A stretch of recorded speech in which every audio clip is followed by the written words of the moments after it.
Welcome to Nerds at Church, a queer feminist podcast diving deep into faith, nerdery, and the Bible. I'm Pastor Kay, and I use pronouns like she and her. And I'm Pastor Emily, and my pronouns are they, them, theirs. And I'm Jeremy Cobb, and my pronouns are he, him. In this episode, we'll discuss space travel in pop culture. Yay! We have 2 content notifications for this episode. We talk about the rise of Nazis and child dismemberment and danger when discussing the deep dive. Check out the episode description for links to any references we make in this episode. So, for our deep dive into space travel in pop culture, we are super excited to have special guest Jeremy Cobb of 3 Black Halfling. Jeremy is an actor, writer, and podcast host whom you may know as the co-host and resident GM of the show 3 Black Halflings. In addition to 3 Black Halflings, Jeremy has appeared on Not Another D&D podcast, Dicebreaker, Transplaner, and many more. He also has a streaming channel, twitch.tv/casualquestlive, in which he plays classic games for the first time, guided by his best friend, Tay. You can find him on Twitter and Blue Sky at JeremyCobb1 and on Instagram at TheCobbmeister. I have no good transition to this. The constant joke, and we even have like merch in our merch store on this, is I am too NB to transition. So I'm just going to do that as my transition.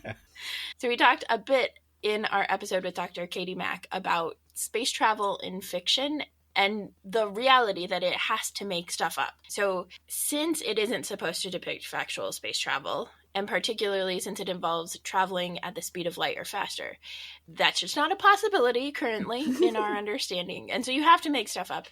So I am curious why you like or dislike or engage with space travel in fiction. Like, what do you think the point of it is?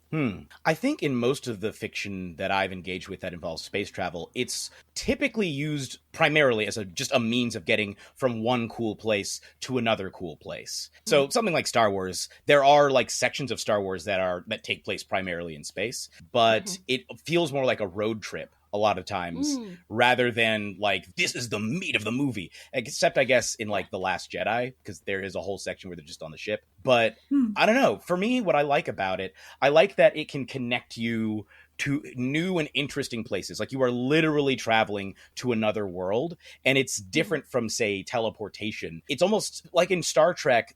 Star Trek is a voyage. I mean, they're astronaut. You're sailing through the stars. You're a star voyager. So I think the idea of it being like a nautical piece of media, like you have this time on the ship where it's like, we're all getting cabin fever. Yeah. And then the cool islands that you get to and exciting new worlds and species and cultures and everything that you get to meet. I think that's also very cool. It is fascinating how ocean-like, and when we think about ships, they're not planes. Yeah. And so the reverse is true, that like the ocean is if there is any alien life form, it probably exists in the ocean because it is so unexplored and so diverse. Like, I don't know. Thank you, Pacific Rim.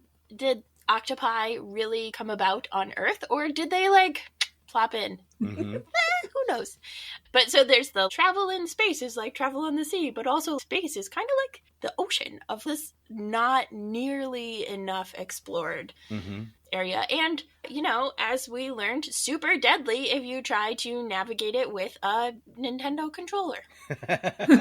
Yeah, and also the fact that you can move in any direction. I think that's another omnidirectional travel, underwater versus in space. I think that's another parallel. I completely agree. And the fact that like most of where you're going, there isn't anything. Like, sure, there's water and tiny microbes in the ocean, but mostly you're not going to be seeing like big animals all the time unless you go to specific spots. You can go probably for miles without seeing anything of note. Just like in space, most of it's empty space. Yeah. Sure. Yeah. And a lot of dark matter, but that's a whole other.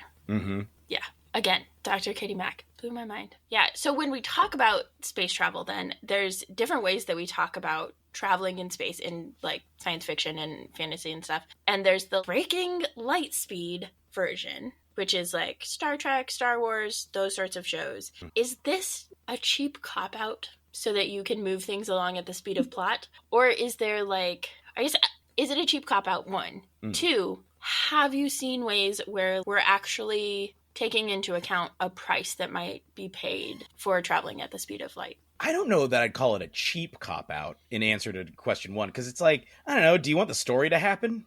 Like, It's a bit like when Alfred Hitchcock was asked, why don't your characters call the police? He says, so the movie can happen. Like, at some point, we got to suspend a little bit of disbelief. Yeah, it's not exactly all, it's not all real. So we got to, mess with it a little bit. And I have seen versions of, you could argue that like hypersleep is a form of faster than light travel, so to speak, because it just preserves you, or anything that is hypersleep like, because it preserves you through that journey. So you just go to sleep and then, as from your perspective, moments later awaken in a new place. And of course the implications of that are like, what if somebody's container gets messed up and they die, or you can't go to sleep in there, so you're just stuck up for that whole time. Like Prometheus, of course, David is up at the beginning of Prometheus. He doesn't go to hypersleep. The movie Rocket Man, I think there's like a whole section of the movie where he can't go to sleep while they're going to Mars. So he's like just awake on the ship for months by himself. Yeah. I did not see it, but I read a lot of the columns about that movie Passengers with Chris Pratt and Jennifer Lawrence. That's what that whole movie is I was about. trying to remember what that was called. And I think Passengers does a great job of it, because if we are assuming that you can sleep the whole time and be preserved and whatever, that okay. But then when they are brought out of sleep, and when it is like they're brought out of sleep and something happens, right? So they have to take care of something. But then that space where they're like, okay, do we go back to sleep, or do we just live our lives? And then we fast forward and see the tree that's huge and growing. And I thought that was like one of the well done things, because it is travel with light-ish stuff, but not without, not without a cost. Interstellar's another one to look at that deals with and actually there's a song by the band Queen, because Queen's guitar player Brian May has a doctorate in astrophysicist. The song 39 from their album Night at the Opera, which is the same album that has Bohemian Rhapsody on it, is a song about traveling through space. And at the end of the song, due to time dilation, the narrator arrives back to see that his own daughter is now an adult. And the last line of the song is, your mother's eyes from your eyes cry to me. It's a good song. But that's what that's about, like the impact of time dilation in the faster than light. Well, I guess I think it's faster than light travel in that. Another one that I wanted to shout out was Animorphs. I don't know if y'all ever read Animorphs. I have heard a lot about them, but I have been instructed that I should not read them because there are tropes in there that will scar me for life. But from what I understand, the whole book series was kind of in favor of scarring people for life. That was sort of not quite the point, but the authors really wanted to make it clear that kids can handle this stuff. Yeah, I won't go into detail, but I've been doing a series on our Patreon, on the Three Black Halflings Patreon, just going through, talking about the different elements of the series recently, and it is wildly dark. But in that series, they have a thing called Z-Space, which it's sort of a separate dimension that you can travel through that seems to drastically shorten the amount of time it takes to travel between two places. So it's not exactly light speed, but it's almost like a wormhole situation where you travel into another dimension and still have to travel, but then you arrive at your destination sooner. And one small complication to that is the morphing powers that the kids get, which are essentially alien technology that the kids have access to. When you morph an animal, all of your human organs go to Z-Space. They just sit in Z-Space and are just floating in there. And I guess theoretically a ship could hit you. You could just die while you were in morph. Yeah. So theoretically, you undergo interdimensional spatial travel every single time you morph. And actually, one other side effect of that is if you stay in morph for longer than 2 hours, you are stuck forever and can never get the morphing power again. You're just stuck as that animal. Yeah. Oh. I mean, you gotta have some drawbacks, right? The time dilation thing, I think the Alien movies did that, and Pitch Black, the first Riddick movie. And speaking of classic games, there was this wacky little video game at least 20 years ago, I want to say late 90s, early 2000s, that was set in Hitchhiker's Guide to the Galaxy universe, that the game was set on the spaceship Titanic that is a throwaway joke that Douglas Adams makes in the books. And you are like the only awake passenger on the ship and have to solve a series of problems in order to go back to sleep. I had completely forgotten about that, but it was a very trippy experience. Whoa. Nice. That's fascinating. Yeah. Our house is working on getting everybody Elite Dangerous, the computer game, to play. I'm just excited because then I'm going to get a joystick, and then I get to have a joystick and a mouse and do the things. That's really cool. I haven't played a game with a joystick in, since I went to an arcade last, which was decades ago. Yeah. I know. I'm so excited, like ridiculously excited. We were talking about what we wanted to be able to play, whether it's like 2 mice or whatever, because you have to, again, you're traveling in all of the directions. And so you have to have more than just back and forth, forward, back. And I was like, I want a joystick. I want a joystick. Oh, that's awesome. Nice. Yeah. And then, of course, there's space travel where you can't break light speed, but you can use wormholes. And this reminded me of Contact, both the book and movie. I recently lost a weekend to John Scalzi's Emperox trilogy, which was fantastic. And the TV show Stargate also started out this way, although, of course, later they get their magic ships that I don't actually remember how they work. But the focus on wormholes gives you some limits to the storytelling. And is this more realistic storytelling? Like, these are the natural roadways of the universe, or does it just get in the way of the story by having all these extra limits on it? I think the best way to answer that is on a case-by-case basis, because it really depends on how it's employed in the story. It doesn't inherently, I think in some cases it's just a cool, I would say it is probably more realistic, because as far as I'm aware, there doesn't seem to be a means, rather, to travel faster than light in our current situation. We don't know how that would work. Yeah. But like I've heard wormholes offered as possible means of traveling faster than light. So in that sense, I do think it's probably more realistic. The one example that comes to mind is actually Kingdom Hearts. I did also play Kingdom Hearts 2. I didn't really play much of 1, but Kingdom Hearts 2, in that one, and I think in Kingdom Hearts 1, there's these gummy ship levels. Like in Kingdom Hearts, you're traveling from world to world, and each world is a different Disney movie, essentially. And you're traveling with Donald and Goofy on what's called a gummy ship. And I think that there are like little gates that you can go through. And while you're going around traveling, there are like these gummy ship levels where you just are flying around in a ship trying to dodge obstacles and shoot stuff. And they completely slow the game down. And I feel like no one actually likes those levels. But because you're there to like team up with like Mickey Mouse and like classic Disney characters and Hercules and go through the plot of the movie Hercules, or you turn into a lion cub and you help Simba out in Pride Rock. Or that actually sounds like the funnest game ever. Yeah, you should check out, I highly recommend Kingdom Hearts. I would say if you're going to play it, you should play Kingdom Hearts 1 first, because if you play Kingdom Hearts 2 first, not only will you be very confused as to what's happening, but also the gameplay is so much faster and more energetic.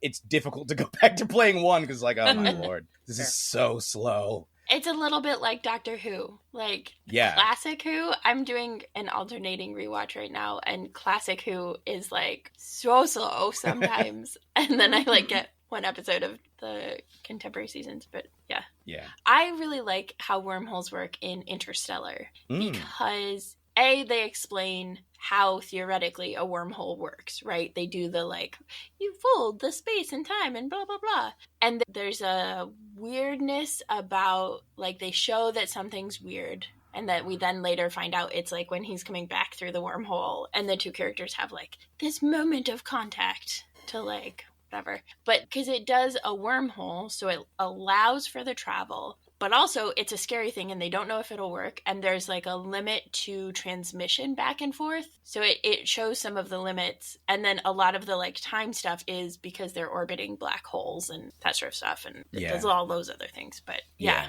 I really like the way Interstellar does that.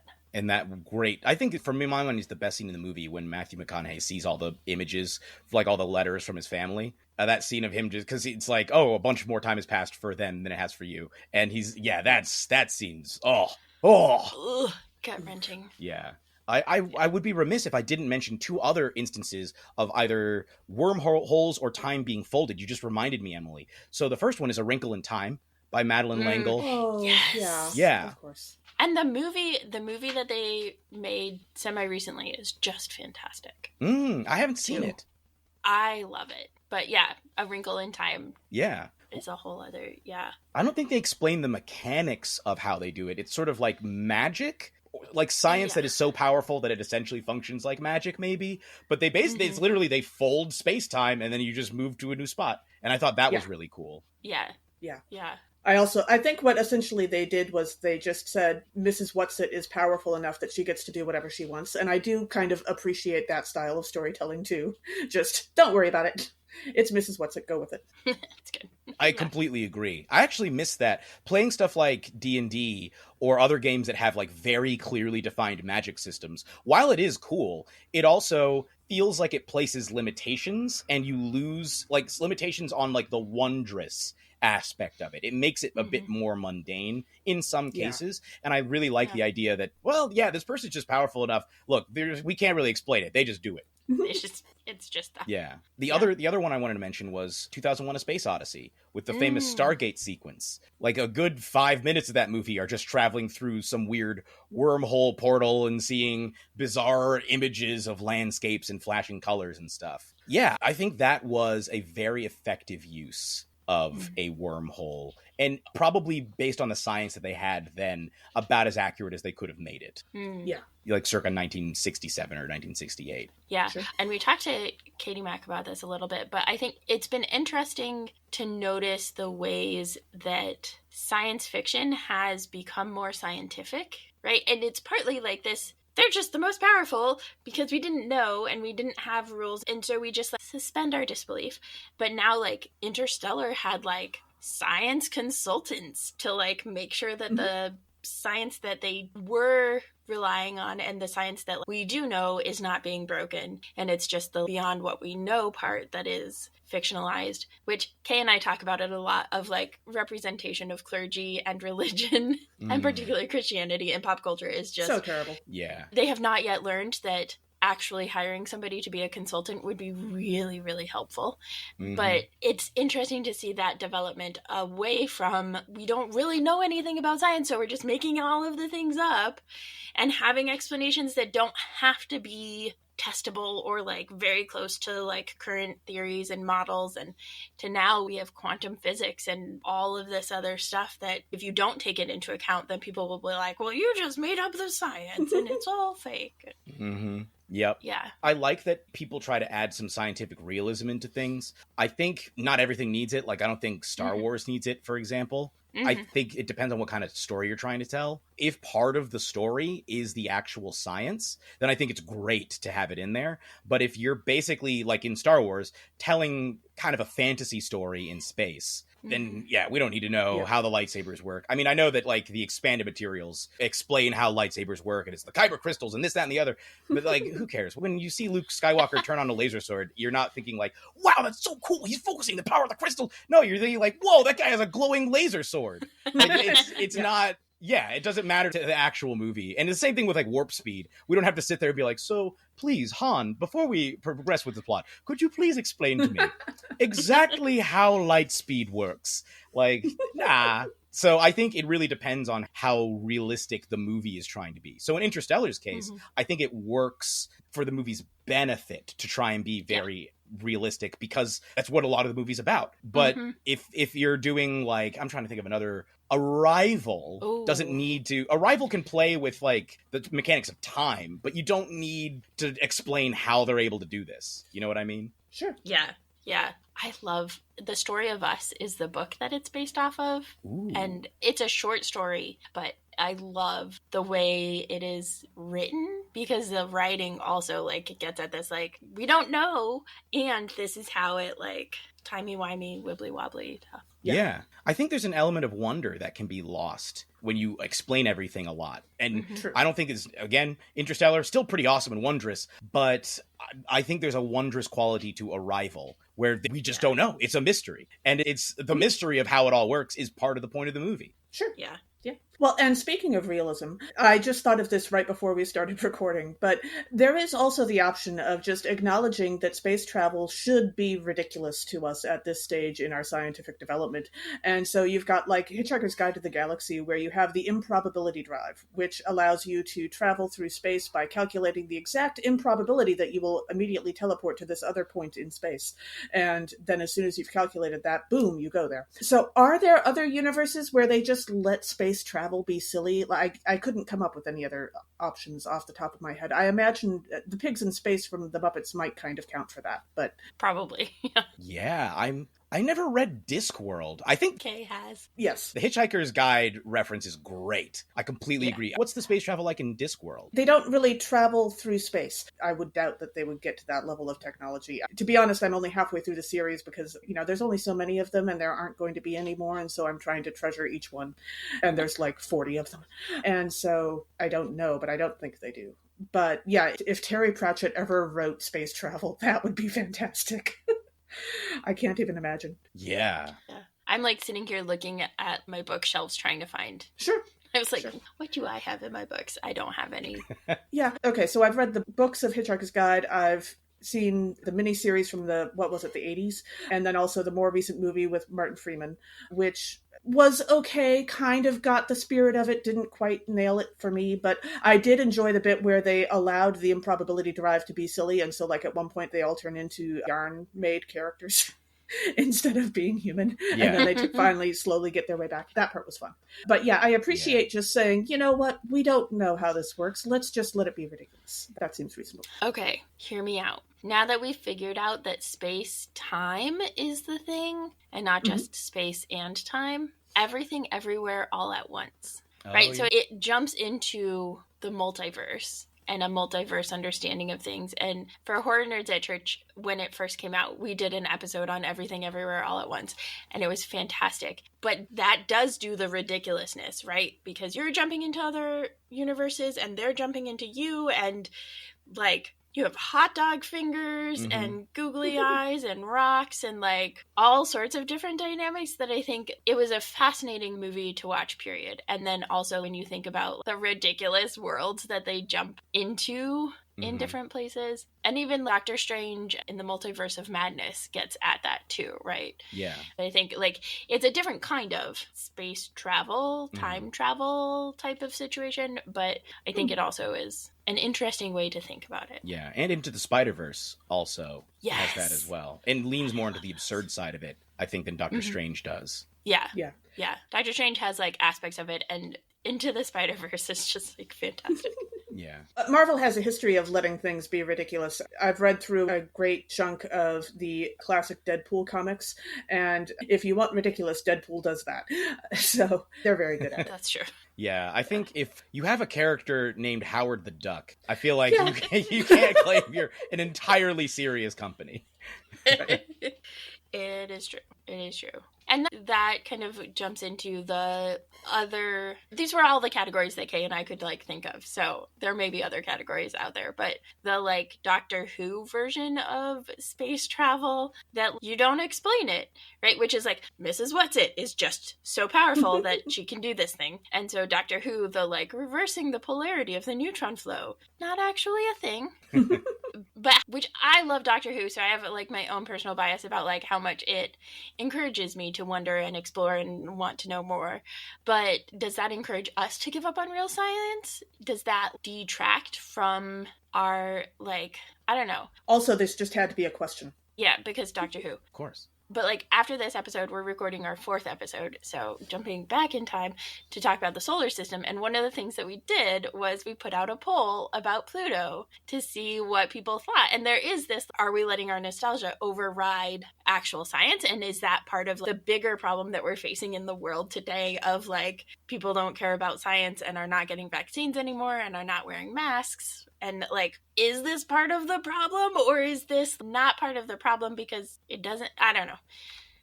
I think it's a really, really interesting question. So there is a YouTuber whose videos I've enjoyed for a few years now named Kyle Colgren. I think his most famous series is Brows Held High, although I don't know if he still makes that. He used to be with Channel Awesome back in the day, so way back, like 10 years ago plus. But he did a video about... similar to what you're saying, the way that popular culture can reflect aspects of the society that it's in. And I think he argues that popular culture, as much as it shapes, it also reflects. And he was talking specifically about the Frankfurt School. That's what they were called. They were the Frankfurt School, a group of German academics who at one point were trying to figure out, how did Germany fall to Nazism? Like, how did that happen? These were guys who lived through Weimar Germany and saw all of this. And they were like, hey, let's say that the popular culture of the time is actually important in looking at this. Because the people who turned into Nazis, well, some of them were in these movies and helped make these movies. Let's look at what these movies were about. And so they were looking at like 1920s, 1930s German film and looking at how over time, you can see the idea of this tyrant lurking in the shadows, mysterious, who's going to undo society and has like an evil element there, and we have to stop them by any means necessary. And at one point, he's talking about, I think one of the ones he mentions is M, the movie M by Fritz Lang. And in that movie, there is, I think, a murder of children is the villain. And the townspeople are so desperate to have this guy taken out that they turn to the mob. And they actually turn to criminals and say, help us. We have to destroy this secret evil amongst us. And the mob ends up like putting out a hit on this guy to try and identify him. They mark him with an M on his jacket. And it's like, whoa. Like Scarlet Letter flashbacks. Yeah, and indeed the Star of David as well. Like if you look at the way that the Nazis then, the way they talked about the Jewish people and the way that they went after the Jewish people, the parallels start to become clear. Now, Fritz Lang... I was going to say, I would be curious to do an analysis of how the villains and stuff in that are portrayed, and if there are, like, Semitic characteristics that start to come in, too. Maybe not, but, like... You could see it. No, I would say... What's the name of it? It's one of the very first movies with a twist ending. It's a really good... The Cabinet of Dr. Caligari. I'd have to look at a picture of Dr. Caligari, but I think you could see it, maybe. What's really interesting about it is the people who were making these movies, by and large, were not fascists. Some of the actors were, but a lot of the people actually, like the directors, Fritz Lang was not a fascist. I think he actually left Germany when Hitler and the Nazis came to power. He fled Germany and I think ended up directing stuff in the United States. But a lot of these directors like fled. Some of the actors stayed. I think... And actually, coincidentally, I think the actor who played the somnambulist in the Cabinet of Dr. Caligari also may have played the character who was the inspiration for the Joker. Yeah, Conrad Veidt. Conrad Veidt played, I think he played Cesare, the somnambulist. And he also starred in the lead role of The Man Who Laughs, which was the inspiration for the Joker originally.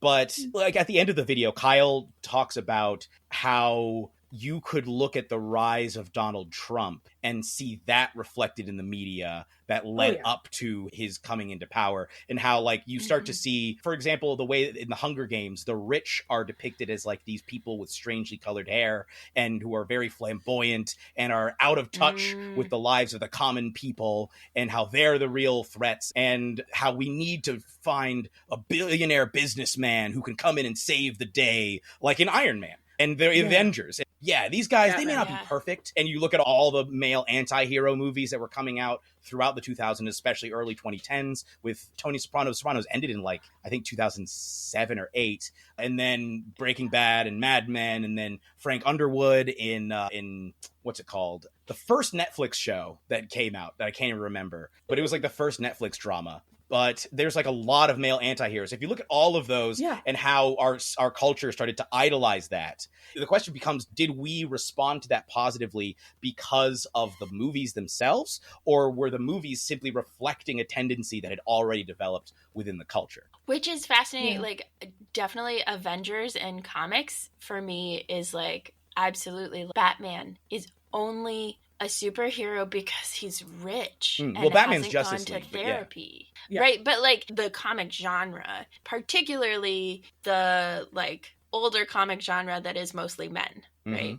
But then like Hunger Games, I love the Hunger Games, not as much as I love other stuff because it messes with my head. But I don't think about Hunger Games in that same view. And so as you were describing it, I was like, oh. And Hunger Games was misinterpreted by like every company ever, right? Like Subway partnering up with Hunger Games. Yeah, that was weird. Makeup companies partnering up with Hunger Games. There's a book, The Girl Who Was on Fire, that has a whole bunch of young adult authors who each take a different aspect of Hunger Games and write just like a short chapter essay on it. That's fantastic because it goes into that of like, how is the realistic, like, what are they called? The like competition-y shows. The game shows? Not reality even game television? shows, but like the real, like Survivor. Reality television. Like, how does that lend itself to looking at the Hunger Games as like, this is a possible future for us? Like, how does that lend itself to what becomes the Hunger Games? It was just fascinating.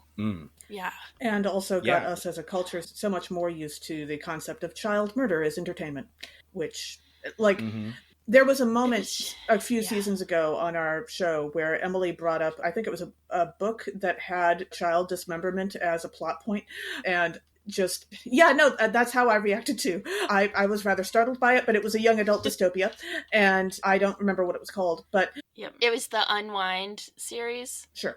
I reacted with this visceral horror to it, and then we both realized, the reason why Emily didn't think it was weird to bring that up was because the Hunger Games were such a thing. And so the concept of murdering children was not completely out of the ballpark. And then I managed to convince Emily that, yes, we should put in a content warning for that one. But... It's true. Yeah. What has the Hunger Games done to us? Part of it is that, I just really like young adult dystopias. Sure. And so, young adult dystopias, the kids are always in danger.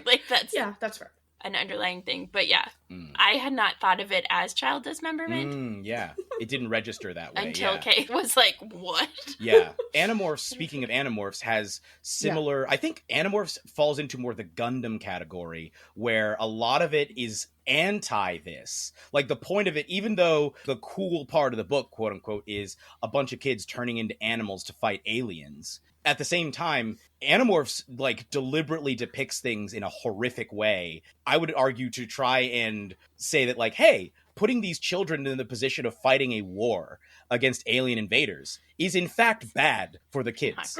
It's very, very bad for the kids. And spoiler alert, for the kids who survive at the end of the series, they're all just real sad. None of them are happy people. None of them are well-adjusted. They're our youth was horrible, and now we're trying to find our way as young adults, and we genuinely don't know what to do with ourselves anymore.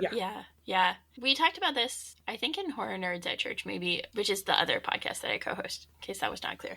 But we talked about that with Sabaa Tahir's Ember in the Ashes series has child soldiers. Star Wars has child soldiers. Yeah, with the Jedi. We don't think about Star Wars as having child soldiers in the same way that it is depicted. In the Ember in the Ashes series, partly Sabaa Tahir talks about her own cultural history and lived experiences of child soldiers are a real thing. They're a real thing today. They happen in many parts of the world, and they are horrific. And so Ember in the Ashes gets at the horrifying aspects of it within that fantasy culture and universe. Whereas Star Wars is just we literally take kids when they're babies, a year old, and then they never see their family again, and we expect them to be well-rounded, well-developed little children, and it's horrible. The ones who go bad are the ones who are Anakin, who doesn't come to us until he's 5 or 6, and that's why he went and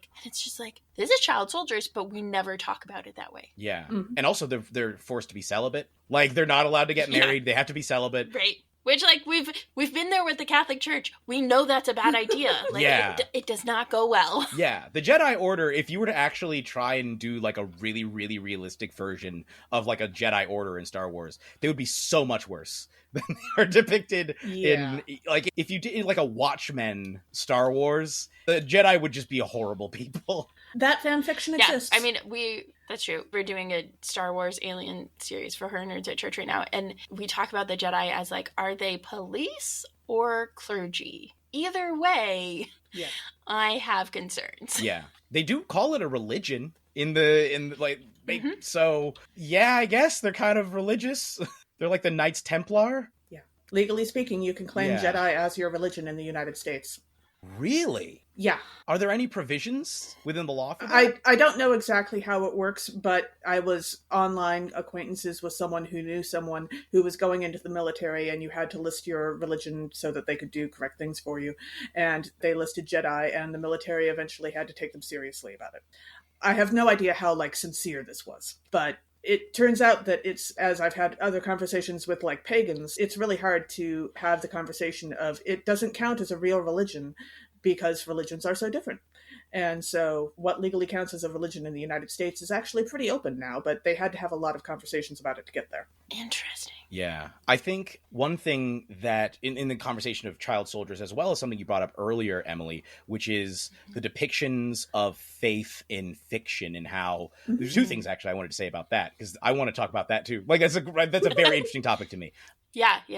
So I don't know if either of you watched Neon Genesis Evangelion, the anime series? No. I had friends in college who wanted me to. Okay, yeah. It is a kids in mechs sort of series where these children are drafted by this shadowy military force to go fight these monsters called angels that show up, these weird, beautiful yet horrifying monsters that appear that are, dozens and dozens of stories tall, and they get into these giant mech suits called Evas, and it's like the kids have to train for it, and they can feel everything the mech feels. So if the mech gets damaged, they feel pain. The show has a lot of themes about, again, how putting kids in war situations is bad, but also has a lot of sort of vaguely religious themes. It's a complaint I've had about it as somebody who comes from a Christian background, because the creators basically have openly said, we didn't really try to incorporate the themes in any sort of, I would argue, like,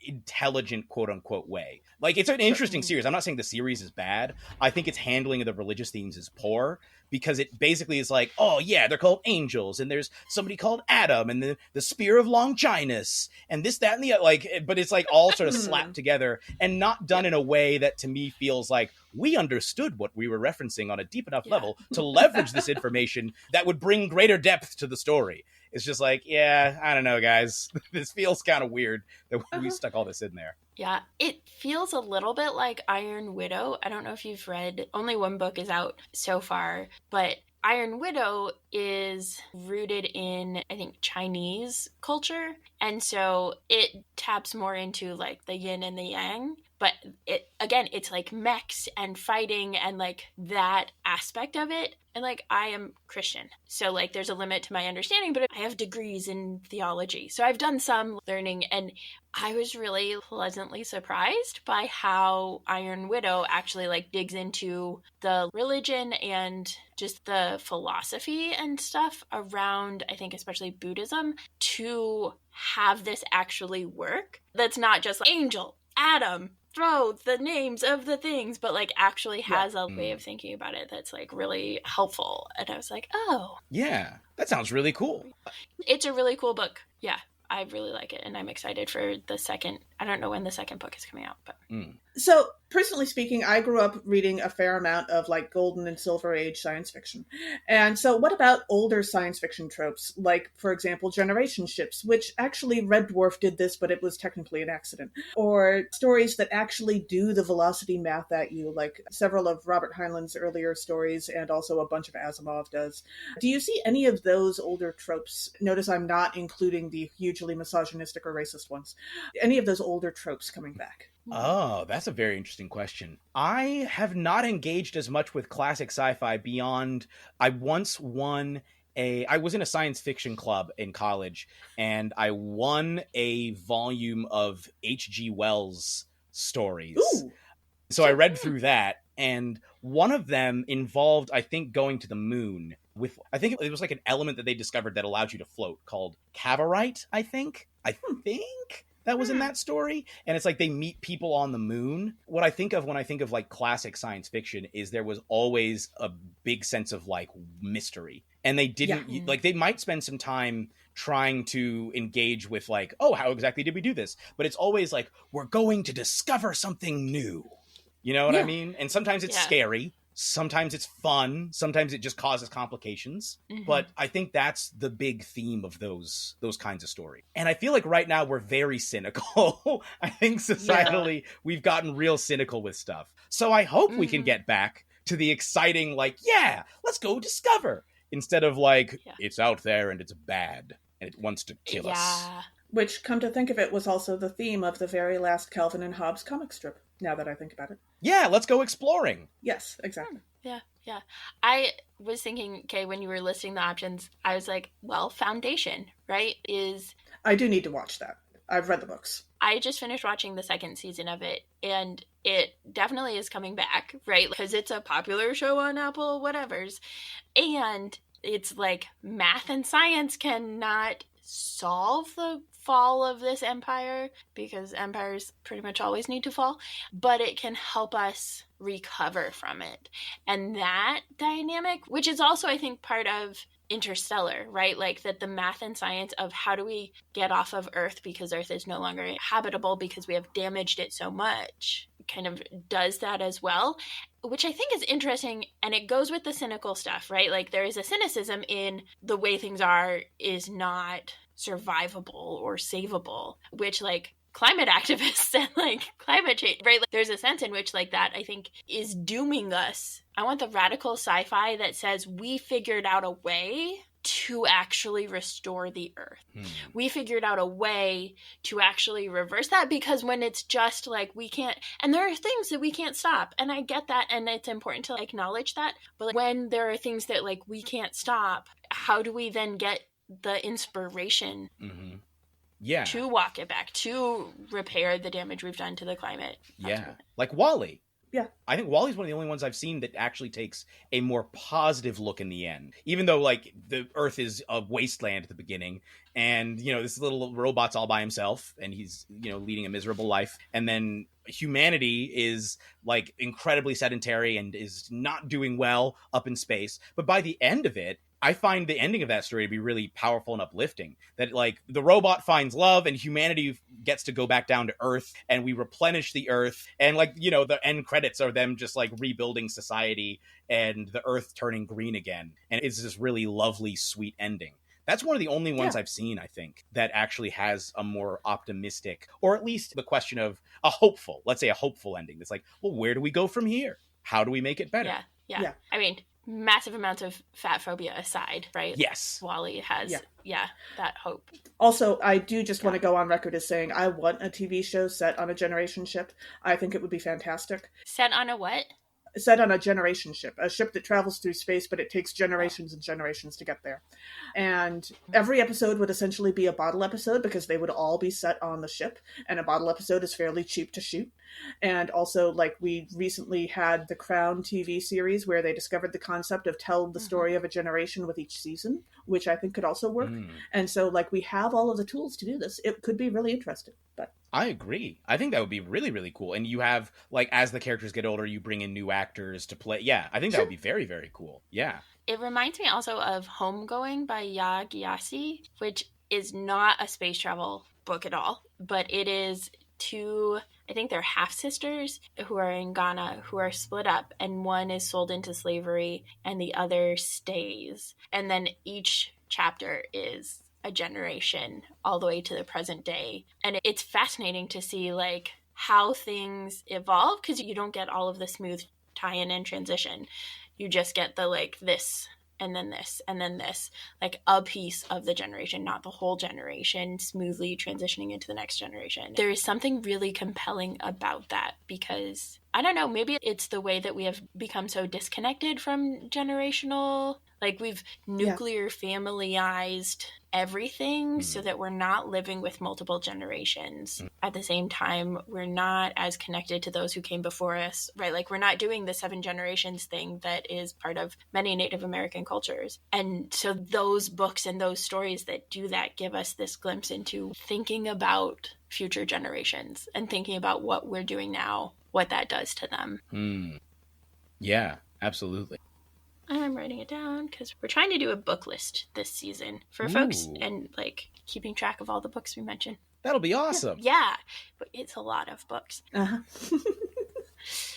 So we've talked about a lot of different space travel shows and universes and all of those things. What is your favorite? As far as shows go, I think probably The Mandalorian. I'm trying to think of if I've seen any. Yeah, because I'll be honest, even though I am very much a nerd, I have not seen the different Stargate series. I haven't seen that much Star Trek. I haven't seen a lot of the classic sci-fi TV series. But I did really like, especially like in the first season, the way The Mandalorian brought back the space western aspects and Kurosawa movie aspects of the original Star Wars. And there's something very like rugged about this hardened, lone gunslinger traveling from planet to planet, this lonely existence, and then finding, a cute little child and having a relationship with this child and becoming basically a father. I think that's like a really sweet story. And I think it was really well executed. In fact, seasons 1 and 2, I remember really liking both seasons 1 and 2 of that show. Yeah. I really liked Mandalorian too. A good one. How about you? Yeah. I am very much a Star Trek person, but I started with the original series. My dad videotaped them back in the day when they were on reruns, and I grew up watching those every winter at night with them. And I am also just now remembering that one of the most hilarious episodes of Mystery Science Theater 3000 is a movie called Space Mutiny that is just so terrible, but it is actually set on a Generation ship. I hadn't thought of that before. And it's a hilarious episode of Mystery Science Theater, but also it's a very quirky look at the possibilities of space travel as imagined in the 80s. Very, very 80s. My favorite show, well, okay, I love Interstellar. It is one of, if not my favorite movie ever. So I love that. And I love math and science. And that's part of it, right? Like I like when we dig into like, how does the math and science work? But I also really love Star Wars and Doctor Who. And so those are like the other two that are longer term. Yeah. Like I've been watching them longer than Interstellar has existed. And so I keep coming back to them as well for very different reasons, right? Because neither of them are like, here's the math and science of it. Literally, George Lucas doesn't know what a parsec is. Yeah. No matter how many times he tries to retcon it to say that he does. But I love those aspects of it. And I love digging into Ahsoka is one of the newest shows, right? And I love the way that it digs into some of that. And there's like travel, but there's also not travel and weird timing. Like it, yeah. I'm just a fan of it. Yeah. Yeah. You know, basically most of the Star Trek I've seen, aside from some of the movies, like both older and newer, was the original series. I think I sat down because I was like, I want to watch the whole thing. And then I started watching and I was like, I heard people say this was cheesy, but I actually think this is really good. And I didn't end up finishing, like I haven't finished it yet. But I don't know, I really liked the original series. So honestly, I'm excited to eventually go back and watch. I don't know if I'll watch every single Star Trek series, but at least finish the original, probably Next Generation, and maybe some of the other ones. Sure. I am eventually going to get into Star Trek, and then I will lose months of my life, but I've not yet done that. Emily's co-host for Horror Nerds at Church and I have a plan to introduce them to Star Trek. So should this podcast or the other podcast or both ever run out of fodder, we will probably start a Star Trek Introducing Emily series. Or get big enough that somebody else can edit it. That would be great, yes. I would love that. That would also help. Yeah, that's the dream. What about best and worst sciencing in fiction, whether that's a book or show or movie or RPG and so on? Do you have favorite examples? So one, I think, example that's really cool is in 2001 A Space Odyssey, they go to the moon in that movie. And then when the astronauts went to the moon a couple of years later, they said, wow, it looks just like 2001 A Space Odyssey. That's how accurate it was. They did such a good job with excellent leveraging as much scientific knowledge as they could for when the movie was made, that actual astronauts were like, dang, good job. Well done. Yeah. Yeah. I also really like The Martian. Yeah. There's a lot that is unrealistic, blah, blah, blah, but like using actual science to like preserve life on Mars until he could get rescued. And yeah, the book is also very fun. Yeah, I have really enjoyed both the book and the movie of Contact in terms of allowing the science to show forth. And in terms of worst sciencing, goodness, there are so many examples, and only some of them are on Mystery Science Theater 3000, come to think of it. But I'm sure that there are just too many examples to choose from. But in terms of science that wasn't good science, but it got me interested in science, it was actually the Stargate Atlantis TV show that got me fascinated with astrophysics. And so I wound up learning so much about astrophysics, not from the show, but because of the show. That was great. I think that's what Doctor Who does for me. Yeah. There's sciencey explanations that don't really make sense to me because, like, we're making stuff up. But at the same time, that's part of the fascination. The pictures that we get to see every December from the Atlantic of space is, it's part of what draws me in. I think I'm having trouble thinking of, maybe it's I haven't watched enough terrible sci-fi. That's real. One thing that just bugs me, because it is just scientifically very dumb, in my opinion, is not a sci-fi movie, but in the Hobbit trilogy, in the second one, I think it was The Desolation of Smaug is the second one, when they're going down the river. No, it's not in the river. I mean, the river scene was ridiculous from a physics standpoint. It's the third one where Legolas is like on some kind of platform that gets shattered and he runs up falling pieces of the platform, but they're like small, like step-sized pieces. It's not like he's running and he jumps onto a building that's falling. He just runs up a set of stairs, basically, that are falling. And it's like, guys, Pete, buddy. No. What are we doing here? Not how it works. Come to think of it, there was an episode of Doctor Who that just had me spouting the word, but physics, physics, physics, over and over again at the television screen. Which was, and I don't remember what episode this was, you might remember, Emily, the one that wound up with the 1940s fighter jets in space. Like, the 1940s fighter jet pilots kind of accidentally time traveled to the future to fight these aliens in space, and then were then time traveled back. And 1940s fighter jets were not made to actually be solid enough airtight to survive in space. Like, they would have exploded. So that was not an option. But there is still this scene of fighter jets fighting just outside of Earth's atmosphere. And it was so weird. I have a vague recollection of that episode, but I don't remember the actual episode. Yeah. Okay, so we would be remiss if we did not dig into anything TTRPG, tabletop role-playing games, because you are the resident GM for Three Black Halflings. So have you navigated space as a GM or as a player? How do you do space in RPGs? So, yes, I have. The very, very first TTRPG that I ever played was one I've actually run on the show before, called Paradox Perfect. It was made by one of my best friends. I love those episodes. Oh, awesome. Yeah, it is a time travel TTRPG. And depending on what future template you choose, there can be space travel involved, because each one is kind of based on a classic future archetype, and one of them is space opera, for example. And the very first game that I ever played, we were in space. It was the very first time I'd ever played a TTRPG, and there was a part where, so with that version of the game, because that's like an earlier edition, if you rolled a natural 20, you just got to describe what happens.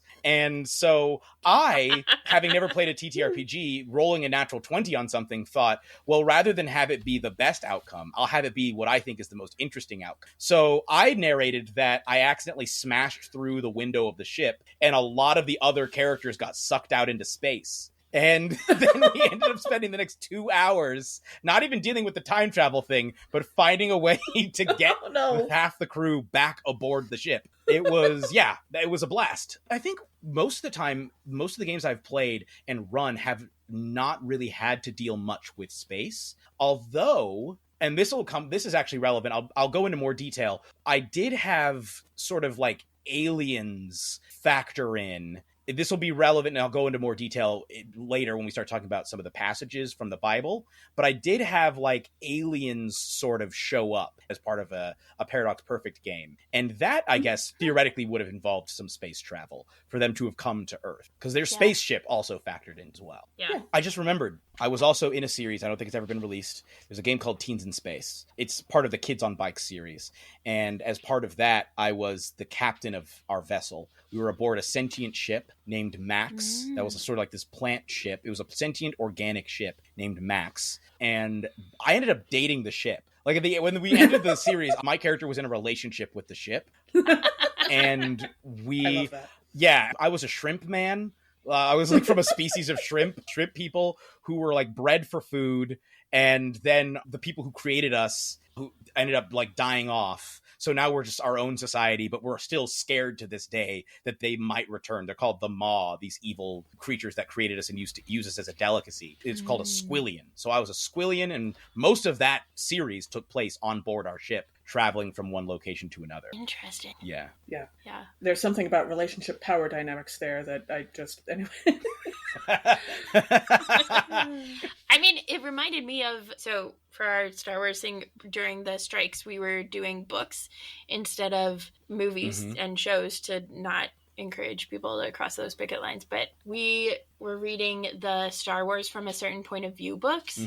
And there's one that takes place on a Wookiee ship. Ooh. And it is entirely made of wood. And like, as a spaceship, it was really interesting how it like navigated the dynamics of it, because somebody like breaks onto the ship too, and so there's like those extra dynamics of how do you break onto a ship that's wood without like the whole thing just it was really interesting. And so when you were like the ship was alive, it was like like that, or like, you know, the Millennium Falcon is a trinity of droids.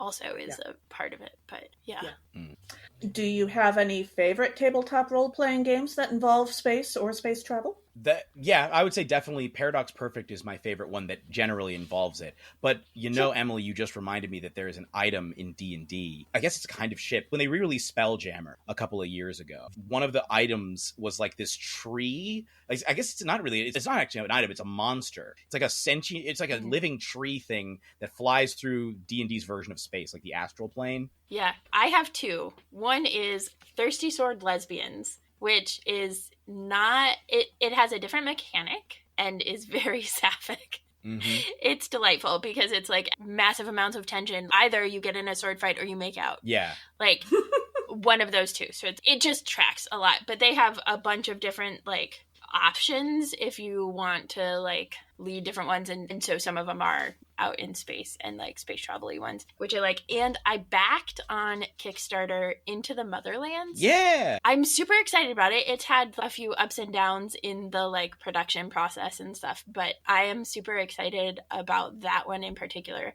And it's a futuristic sci-fi thing. And the premise is that like colonization is not a thing and never has been. Mm-hmm. And I love that because we just like so often assume that colonization is required because that's the experience of the world right now. But I love that one. So I'm really excited for that one when it comes out. Yeah. Isn't Mansa Musa like a major figure in that one as well? Like some sort of spacefaring Mansa Musa? I think so. I'm not 100% positive. I have been like not as keyed in as we're like waiting because I was like, Yeah. I just wanted to be here already, and then I'm going to like read all the things. Yeah. Shout out to Tanya DePass, who's one of the main people over making Into the Motherlands. She's awesome. Oh, nice. Yeah. I have not actually played a spacefaring TTRPG, but I know two DMs. They are both currently already overwhelmed, and one of them is only experienced in IB, and I also happen to be married to that one, so, you know. But I have found there is a Star Trek RPG system that's out there that I am very fascinated by, but I would have to find like a whole different set of people to play it with. And my husband is also currently in grad school, and I have this podcast, so I don't really have the bandwidth right now. But maybe one day. That's real. Yeah. That's totally fair. All right, so as we jump into our Bible readings for this episode, our first reading is from Ezekiel chapter 1, verses 15 through 28, which we have cheerfully subtitled for you as Ezekiel's UFO. This is the Ezekiel saw the wheel passage. Yes. I love this one because, I mean, it can be a UFO. It can be a, like, not UFO, but, like, it's a very thorough description of what I interpret as the coolest cyborgish UFO ever.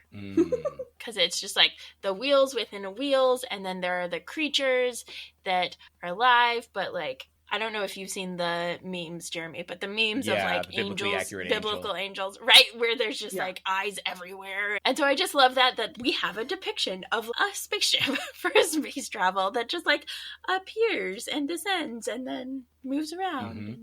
And it goes it's omnidirectional. Sure. Mm-hmm. It's got all the things. Yeah. I have always wondered, there is a method of portraying often the solar system, but also like the Earth and the Moon particularly, called an orrery, which is ORREY. And I've always kind of wondered if that concept of how to build a depiction of Earth and the Moon was inspired by this passage of the wheels within wheels, because it is it's not identical, but it is kind of similar in terms of description. Yeah. And of course, given how biblical angels are described, including in this very passage, it does make perfect sense that they might get around in a vehicle that is this trippy sounding. That just fits. So yeah, I think that's a really cool idea. I have no idea. I know what an orrery is, but I've never looked into the history of them. It wouldn't be surprising. Yeah, I don't know if that's true, but I look at that and I think about how deeply embedded in the Bible people were when they were invented, and I kind of wonder if that was where they came from. Yeah. I have a couple of things to say about this passage, one of which is it ties in with the TTRPG that I was going to mention. The first time I ran Paradox Perfect on Three Black Halflings, the plot, without getting into too much into detail, involved aliens coming to Earth, and I think the idea was that like that aspect of the Bible ended up being a prophecy, and aliens came to Earth in spaceships that were very similar to the ones described in the book of Ezekiel. And I can't remember if they did that intentionally because they had somehow picked up like transmissions about the Bible, or if that was just their spaceship design. But and if you listen to that episode, towards the end of it, a spaceship that matches this description does show up, and bizarre aliens start to come out of it. We don't engage with it much. I think they just kick the wheel and send it away. But it's like they just show up for a minute. And also in the future universe of that world, the ruling class, the ruling system, had created an animatronic facsimile of the throne of God as depicted in the book of Revelation. So there's like a sea of blue, like a sea of glass, and like a throne, and these beings with many faces bowing and saying holy, and like the one on the throne, like you see that throne room, but it's like they discovered that they're all animatronics or put there as part of the government system. It all somehow connects to Guy Fawkes. I don't remember exactly how it all makes sense, but it all sort of kind of made sense. There's two things that I have to say, which is, one, the song Crystal Blue Persuasion, if you've ever heard that. If you listen to Breaking Bad, it's from season 5, episode 8, I think, Gliding Overall. It's actually a Christian song that was written about that vision in the book of Revelation, and how like the crystal blue image persuaded the songwriter to become a Christian. And he tried to write this song to like encourage everybody, like, yeah, love is the answer, and God's gonna bring peace and good and brotherhood. It's gonna be great. But the other thing is there's a Talking Heads song that very specifically references Ezekiel chapter 1 verses 15 through 28 from their album Speaking in Tongues. The song Slippery People references it, which is Slippery People is seemingly about very charismatic churches and their view of charismatic churches and congregants. So there's like descriptions of people like rolling over and falling on their faces. And the chorus is very like gospel call and response, but they specifically mention turning like a wheel inside a wheel. They mention 7 times 5, which I think it refers to the number of faces and wings. They were living creatures, which of course they're referred to in the passage as living creatures. Watch them come to life right before your eyes. Anyway, if you like Talking Heads and you haven't heard the song Slippery People, I recommend it. It's a good song. Yeah, that's fascinating. For what it's worth, Jeremy, I remember listening to that episode of you playing Paradox Perfect. I remember the throne scene coming up, and I internally said to myself, uh-oh. And then you actually knew what you were talking about, and I was so unspeakably grateful. That was great. Oh, thank you. Our second reading for this is Acts chapter 8, verses 26 through 40, which many people might know about Philip and the Ethiopian eunuch who is treasurer to Candace. And this one we have subtitled God as Philip's GPS. So, Philip's GPS, and I would add teleportation device. Yeah. Mm-hmm. So I agree with Kay, but I do think that like there's a GPS Waze kind of in verse 26 where God's like, do this, go this way, and then this way, and then this way, and you'll find the road. But the thing that caught me the most was verses 39 to 40, where it's when they came up out of the water, the Ethiopian having been baptized. The Spirit of the Lord snatched Philip away, and the eunuch saw him no more and went on their way rejoicing. But Philip found himself at Azotus, and as he was passing through the region, he proclaimed the good news to all the towns until he came to Caesarea. And that, like, he just like, shoop, whether it's like wormhole, teleportation, who knows? I haven't ever thought of a good theory on it. I'm curious if there are theories. I would love God as GPS so much. I have guest preached in so many churches, in so many cornfields, on so many unlabeled roads. That would be lovely. Yep. Yeah. That would be truly incredible. I'm trying to think. So there's Enoch, where you have he was not, for God took him. And we have Elijah, who gets yoinked up to heaven in a fiery chariot. In the chariot. And then like you have the situation where Jesus was going to get thrown off a cliff, and then he just sort of walks out of the group. He just like... Yeah, he just sort of leaves. And then the ascension. Yeah, and then the ascension. Right, like, yeah, absolutely. And he like appears to people afterwards. Or pre-ascension, but after, yeah.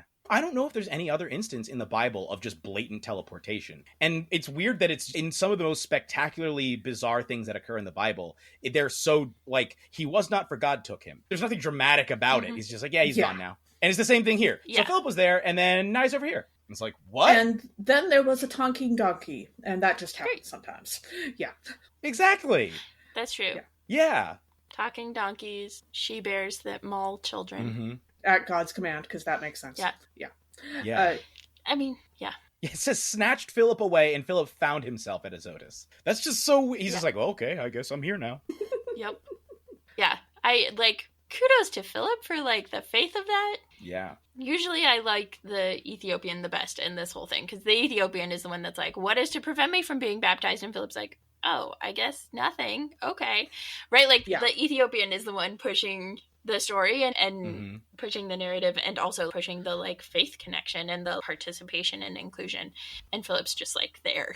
Oh, okay. Here you go. Sure, We'll do the why thing. not? Yeah. Yeah. Also, the casual angel at the beginning of the passage. I just looked. There's no angel earlier in this chapter. There's just an angel who shows up partway through the chapter, towards the end of the chapter, and is like, hey, Philip, go over here. Head that way. Oh, okay.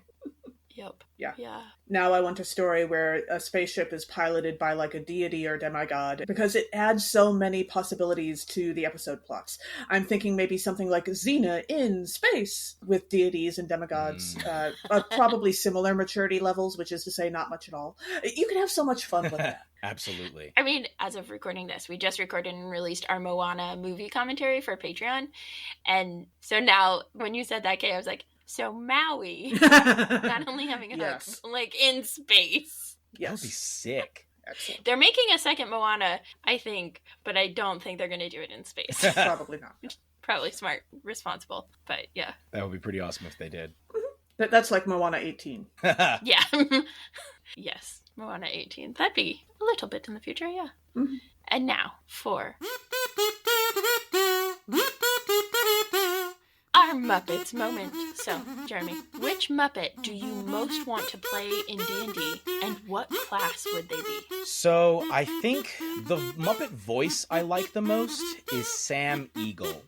However, I think the Muppet that most obviously translates to a specific class in D&D, for me, is Animal, who is clearly a barbarian. Clearly having the time of his life. Yeah, is absolutely a barbarian. He's having the time of his life. I would love for that. That would just be a fun thing to play. You're just there. You don't really say anything except repeat what other people say. And you just yell it, and then you hit stuff. Mm-hmm. Yeah. Yeah. Honorable mention goes to Gonzo, who would be fun to play as a magician. Because you know how Gonzo is always trying to be some sort of magic guy? I think that would be a fun one as well. Sure. Yeah, absolutely. I was thinking about Gonzo too, because I just like Gonzo. You often are thinking about Gonzo. That's fair. It's true. Gonzo is so non-binary. It's just the vibes. Isn't he canonically a whatever? Isn't that what they call him usually? I don't remember. Probably. I know in one of the movies they're like, "I'm a rat." Rizzo's like, "I'm a rat," and he's like, "Ah, whatever." And I think I've heard him say that a few times, that he just refers to himself as a whatever. Yeah. I think he also would work really well as a bard, particularly thinking about A Muppet's Christmas Carol, right, where he's Charles Dickens, and so he's telling the story and doing all that. Especially with and it works with the magic stuff like prestidigitation and stuff like that. Bards would get all of that. Mm-hmm. Yeah.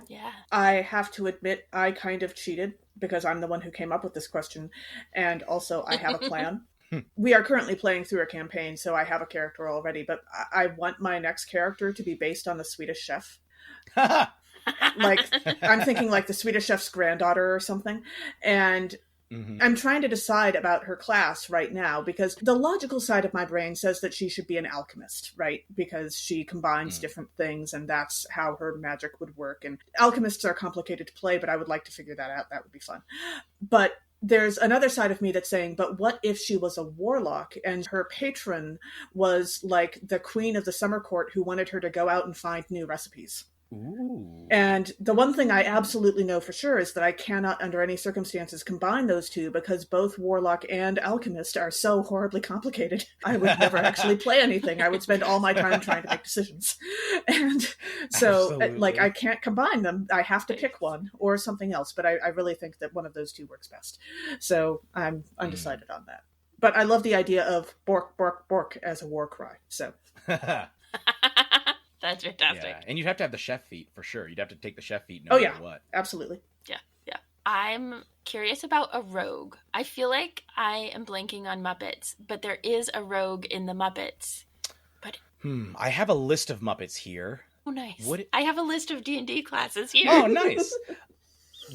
I always think of Rizzo as kind of a rogue. Oh, that is true. That would work. Yeah. Throughout the Christmas Carol movie, he does go through and like steal a whole bunch of cookies from people. I can't really blame him for that. Statler and Waldorf would be bards because of vicious mockery. That's all they use. That's all they Absolutely. Cast. Vicious mockery. Yeah. Maybe that irrepressible dance occasionally when they get bored. I think Miss Piggy would have levels of barbarian, but I think she'd be that multi-classed maybe. Yeah. Or she could be a monk with her, karate and all. Very true. That's true. She could do both, barbarian and monk. Yeah. I mean, the Electric Mayhem Band, obviously, you'd like bardic. Sure. Except for Animal. Yeah. Yes. Except for Animal. Right. I think Animal would have like one level of bard. Sure. To play the drums. Like, just enough. Yeah. To play the just drums for the proficiencies. Specifically for the proficiency in performance. That would be it. Yeah. Awesome. Now I really want to play Muppets D&D. Actually, I Googled it a while back, and people have come up with Muppets as a species to play in D&D. They have come up with like actual numbers that you can use, and the mechanics of how playing a character made out of cloth and felt would work, as opposed to playing one made out of skin and bone and such. So there are a few different systems out Pathfinder. there. Maybe, sure. Pathfinder. The ones I've seen were for 5e, but yeah. Oh yeah, but Pathfinder has a race or has an ancestry. I think they're called ancestries in Pathfinder. That is like you're an artificial, like you're like a stuffed animal or like an artificial person. Like it actually one of their that's amazing. On one of their lists. Yeah, you can be so you could literally play a Muppet. Excellent. I now want to play Pathfinder. I need to find. I have long been without a D&D group, so now seems like the time to get back into it. Sure. I'm trying to look up what it was called. It's called the Stufflin. I think it's called the Stufflin. Oh, that's adorable. The Stufflin. All right. Sure.